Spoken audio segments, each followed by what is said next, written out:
안녕하세요. 소아청소년과 전문의 하종훈입니다. 아무리 달래도 아기 울음을 그치게 할 수 없다고 고민하는 부모들이 종종 있습니다. 온 집안 식구가 아이 달래다 지쳐서 가정이 엉망이 되기도 합니다. 예전에는 아이 키우기 이렇게 힘들지 않았다고 말하는 할머니도 많습니다. 이번에는 엄마를 지치게 하는 우는 아이를 어떻게 할 것인가에 대해서 알아봅시다. 말 못하는 아기는 우는 것으로 의사를 표현합니다. 배고파도 울고 힘들어도 울고 졸려도 웁니다. 울다가 자신이 원하는 것이 충족이 되면 울음을 그치게 됩니다. 배고프면 먹이고 졸리면 재우고 힘들어하면 달래주면 됩니다. 아이가 필요로 할 때 부모가 적절하게 반응해 달래주면 아이는 부모에 대한 신뢰가 생기고 이 세상이 살만한 곳이란 것을 배우게 됩니다. 아이를 달래는 가장 기본적인 방법은 안아주고 업어주고 규칙적으로 흔들어주는 겁니다. 쓰다듬거나 말로 달래는 것도 역시 중요합니다.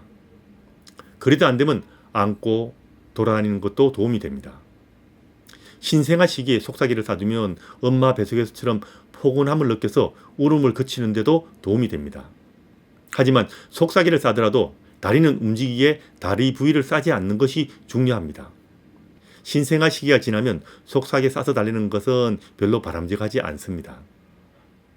간혹 아기가 울 때 쉬쉬거리면서 아기를 달래는 부모도 있는데 물론 그렇게 해도 달래는 집니다.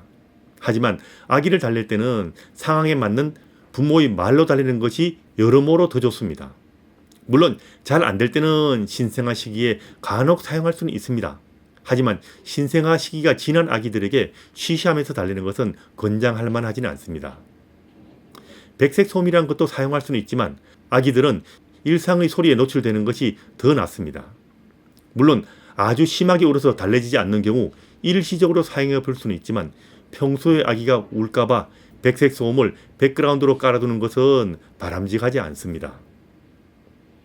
울음을 잘 거치지 않는 상황도 있습니다. 너무 가식하거나 배고파도 울고 너무 덥거나 추워도 울고 너무 시끄러워도 울음을 그치지 않습니다.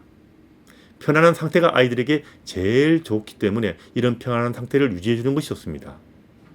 일상의 평온한 가정 환경이 아이들에게 제일 좋다는 이야기입니다.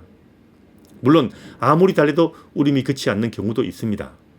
게다가 부모가 우는 아기 때문에 심신이 지칠 정도라면 이제는 부모가 한 걸음 물러나야 합니다. 이럴 때는 크게 숨 한번 쉬고 1부터 10까지 천천히 세보세요. 울음을 그치지 않아서 화가 난다면 아기를 안전한 곳에 내려놓고 잠시 달래는 것을 중지해도 상관없습니다. 그리고 친구랑 전화하거나 청소를 하는 등 다른 일을 하는 것이 좋습니다. 15분 정도 딴짓을 해도 계속 아기가 울고 부모 스스로 마음이 안정되지 않는다면 아기가 다른 이상이 없는지 확인하고 다른 이상이 없다면 앉지 말고 다시 좀 더 여유를 가지고 똑같은 일을 반복하셔도 됩니다. 그리고 아이가 떼쓰며 울 때는 단호한 태도로 또 끝이라고 방향을 제시한 상태에서 상황에 맞는 행동을 아이한테 가르쳐야 합니다.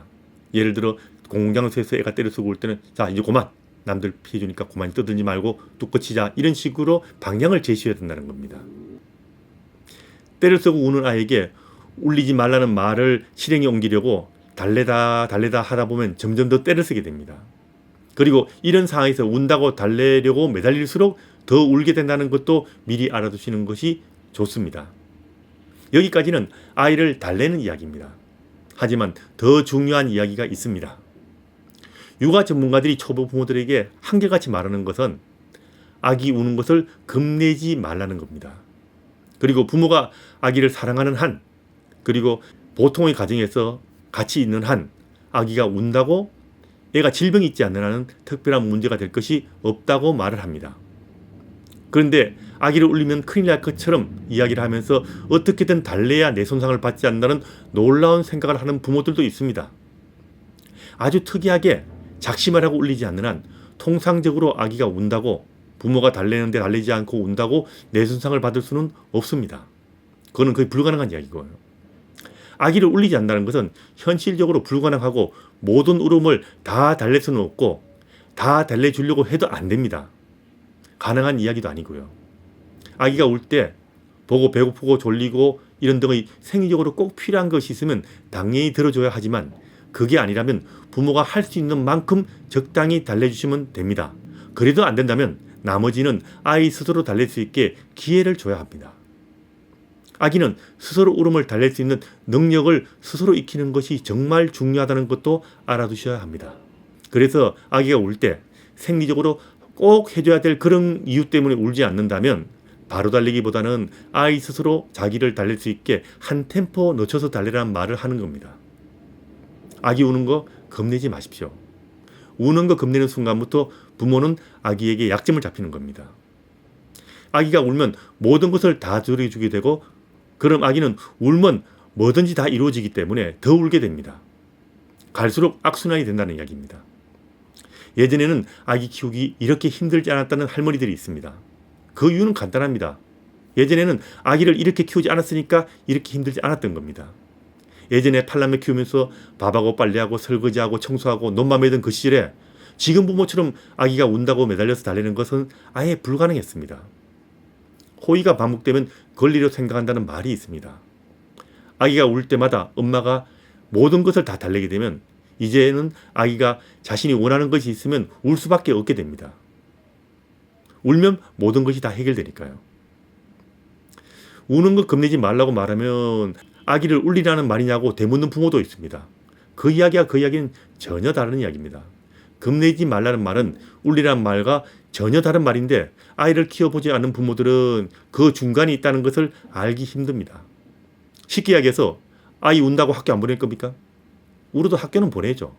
이것처럼 우는 것을 겁내지 말라는 것은 쉽게 말해서 운다고 육아 방침을 바꾸지 말라는 이야기입니다. 아기를 울리지 말라는 그 말 한마디 때문에 우리 부모들은 아이에게 완전히 코 깨서 부모가 아닌 하인 모드로 살 수밖에 없게 됩니다.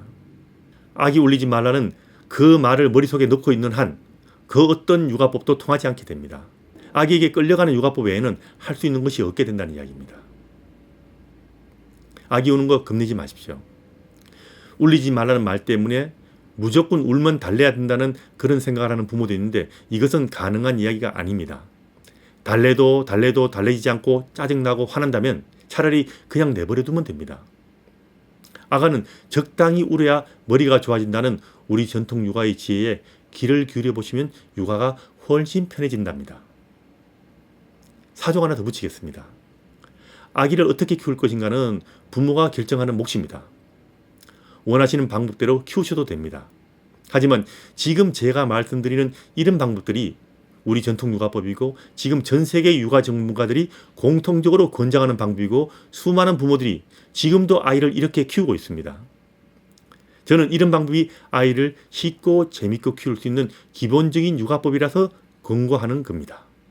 아이 우는 거 겁내지 마십시오.